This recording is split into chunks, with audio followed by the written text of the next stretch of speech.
Are you sure you don't want to try it? James smiled as he slid the mug closer to me. I made it special for you. The smile didn't reach his eyes. We were seated around Nina's polished dining table in her Nashville home. Sunlight pouring in through tall windows, the smell of brunch lingering in the air.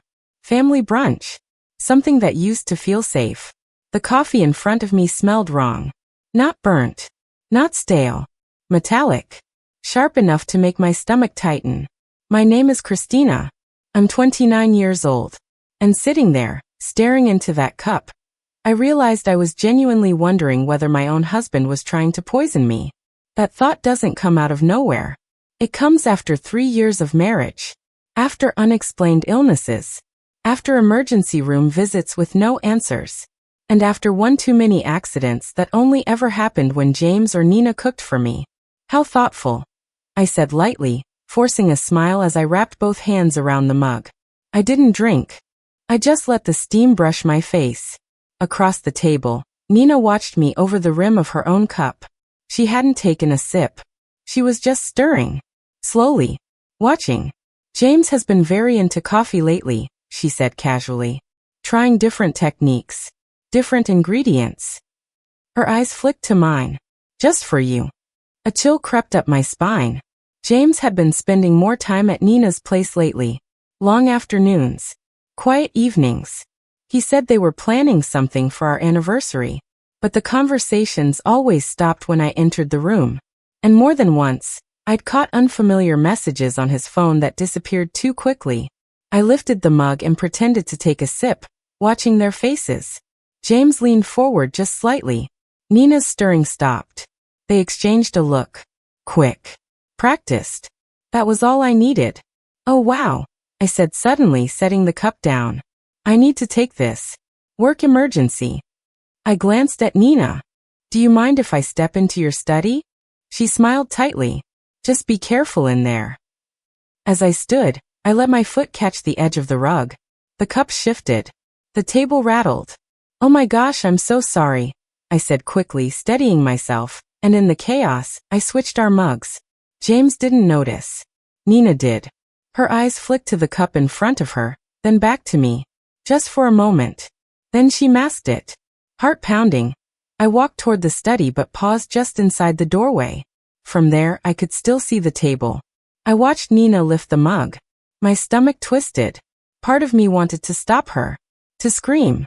To grab the cup out of her hand. But another part, the part that remembered hospital beds and 4 lines and doctors shrugging helplessly, needed to know the truth. She took a sip. James looked down at his phone. Seconds passed. Then Nina's hand began to shake. She frowned, setting the cup down too hard. James, her voice wavered. Something's wrong. James looked up. His face drained of color. That wasn't supposed to be your cup, he whispered. The words hung in the air. Clear. Undeniable. Nina tried to stand. Failed. Her knees buckled as she grabbed the table for support. What did you put in that coffee? She gasped. I stepped out of the study, my phone already recording. James dropped beside her, panic replacing arrogance. Nina stopped talking. You don't know what you're saying. She glared at him, anger cutting through the tremors. This is your fault, she snapped. You said it would just make her sick, just enough to miss the meeting. My blood ran cold. The meeting. The client presentation scheduled for next week. The one Nina desperately wanted. And I was leading. I dialed 911, my voice steady despite the chaos. As sirens grew closer, Nina's carefully controlled mask finally shattered. And in that moment I knew. None of the times I'd gotten sick were accidents. And this was only the beginning. Don't forget to subscribe for more stories like this. If this opening hooked you, give it a like, it really helps the channel. Comment below. What would you have done in my place? The dining room erupted into motion. Nina collapsed against the table, her body trembling hard enough to rattle the silverware. James dropped to his knees beside her, hands hovering uselessly like he didn't know whether to touch her or run. Something's wrong, Nina whispered, panic slicing through her voice. James, I don't feel right. His face had gone gray. That alone told me everything. I kept my phone raised, recording, while my other hand stayed steady on the call. Emergency services, what's your location? I answered clearly, calmly, like I'd practiced this moment in my head 100 times without realizing it. My sister-in-law is having a severe reaction after drinking coffee. She's conscious but shaking uncontrollably. Nina slid to the floor, clutching her stomach. James looked up at me, eyes wide with terror. This wasn't supposed to happen, he said under his breath. The dispatcher heard it. So did my phone. James, Nina snapped, anger punching through her distress. Shut up. Her hands were shaking violently now. You said it would just make her sick. You promised it wouldn't be traced. The room went silent except for my voice relaying instructions, and the distant wail of sirens growing closer. The pieces slammed together in my mind. The tea that sent me to urgent care. The breakfast that put me in the hospital. The meetings I'd missed. The client accounts Nina lost to me. It was about work, I said, stepping closer, my voice eerily calm. You wanted me out of the way. Nina groaned, clutching her side. The Johnson pitch, she hissed. You weren't supposed to make it. James said it would only slow you down. James tried to interrupt. She doesn't know what she's saying. Oh, I know exactly what I'm saying, Nina snapped. We've been planning this for months. Ever since she started outperforming me. The front door burst open as paramedics rushed in. I stepped back, still recording, as they moved with practiced efficiency, oxygen mask, vitals, questions fired rapidly. What did she ingest? One paramedic asked. James froze. I don't know, he stammered. I did. Because I'd lived it. As they lifted Nina onto the stretcher, I ended the call and sent the recording to my private email. Then to my attorney. James watched me do it. The look on his face shifted from panic to dread. I'll ride with her, I told the paramedics. I'm family. At the hospital, the controlled chaos swallowed us whole. Doctors moved fast. Blood drawn. IVs placed. Nina was rushed into a treatment room while I sat in the waiting area, replaying the recording with headphones in. Every word was there. Every admission. James disappeared for nearly half an hour, claiming he was parking the car. He returned pale, sweaty, and shaking. A nurse finally called my name. She's stable, she said, lowering her voice. But we found substances in her blood that shouldn't be there. The doctor wants to speak with you. Dr. Phillips didn't waste time. What happened before your sister-in-law became ill? She asked. Instead of answering, I handed her my phone.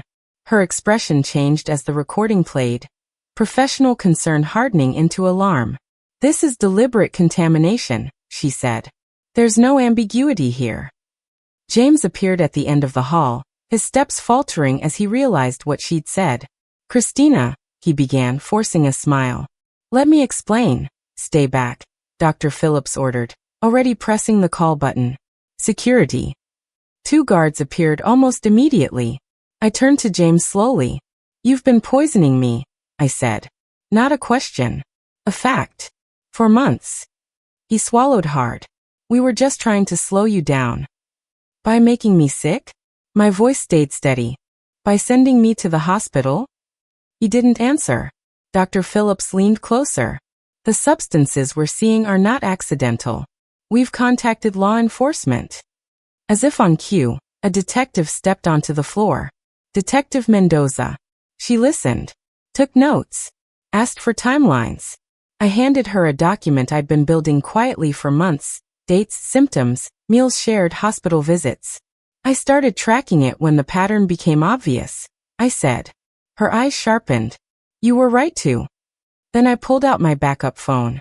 I also recorded conversations when I was around them. One clip played softly. Nina's voice. The Henderson account is ours. We just need her out of commission. James's reply. I've got something stronger this time. The detective exhaled slowly. That's enough, she said. We'll be taking both phones. In Nina's room, Dr. Phillips delivered the final blow. The concentration in the coffee today was significantly higher than what we believe was used previously, she said. If your sister-in-law had consumed it, the outcome could have been fatal. The room went still. James collapsed into a chair outside the room, head in his hands. Nina stared at the ceiling, tears tears streaking down her face. It wasn't supposed to go this far, she whispered. But it did, I said quietly. And there was no undoing it now. If this chapter has you hooked, give it a like, it really helps the channel. Don't forget to subscribe for more stories like this. The truth doesn't explode. It settles. It sinks into every corner until there's nowhere left to hide. The hospital corridor felt colder as Detective Mendoza finished giving instructions to the officers. James sat slumped between two guards, his confidence gone, his shoulders rounded like gravity had finally found him. Nina was visible through the glass of her hospital room, hooked to monitors now, the tremor still rippling through her hands. The woman who once controlled every room she entered couldn't even control her breathing. I stood there quietly, not shaking, not crying, just watching the consequences unfold. Mrs. Bennett, Detective Mendoza said, lowering her voice, we're going to need a full statement. This is serious. I'm ready, I replied. We moved to a small consultation room. I laid everything out. The meals, the illnesses, the hospital visits no one could explain. The way James always redirected blame. The way Nina always smiled through it. I handed over my logs, dates, symptoms, locations, patterns. When I finished, the detective leaned back slowly. This wasn't random, she said. This was escalation. James's office was searched that same evening. They found the bottles. Small, clearly labeled, clinical. Alongside notes, dosages, reactions, adjustments. Not guesses. Experiments. When Detective Mendoza showed me photos of the evidence, my knees nearly gave out. They hadn't just tried to hurt me. They'd been studying me. Nina's room became quieter after that. The bravado drained from her face when the reality set in. No espin. No excuses. James, on the other hand, unraveled. He cried. He begged. He claimed he'd only meant to slow me down. The detective's response was sharp. That's not protection. That's attempted murder. The words echoed louder than any siren. The trial took 3 weeks. 3 weeks of testimony. 3 weeks of experts explaining how the substances worked. 3 weeks of watching people I once trusted reduced to defendants. Dr. Phillips's testimony sealed it. She explained how the dosages had increased over time. How the margin between sick and dead had narrowed with each attempt. How the coffee that day, the coffee meant for me, could have killed me. James stared at the floor the entire time. Nina sat stiff and silent, her composure gone. When the verdict came, there was no gasp, no reaction. Just the judge's voice, steady and firm. Guilty on all counts. The sentence was severe. It needed to be. As they were led away in handcuffs, I felt something unexpected. Not triumph. Relief. A year later, I stood on a stage at the Nashville Business Leaders Conference, adjusting the microphone as I prepared to give the keynote address. Rows of professionals watched, people who knew my work, my reputation, my resilience. The Henderson account Nina had tried to steal had grown into 3 major contracts. My career hadn't stalled. It had accelerated. Success isn't just about talent, I told the audience. It's about integrity. And sometimes the greatest threats don't come from competitors, but from people close enough to betray your trust. After the speech, a young woman approached me. How did you stay calm through all of that? She asked. I smiled softly. I trusted my instincts, I said. I gathered evidence. And I refused to let fear decide my future. That evening, an email came in confirming another contract renewal. I closed my laptop and let myself breathe. I never read the article announcing James and Nina's prison sentences. I didn't need to. My revenge wasn't watching them fall. It was standing here. Healthy, free, unstoppable, and alive because I listened to my instincts when it mattered most. Don't forget to subscribe for more stories like this. If this story stayed with you, give it a like, it really helps the channel. Comment below. What would you have done if you were in my place?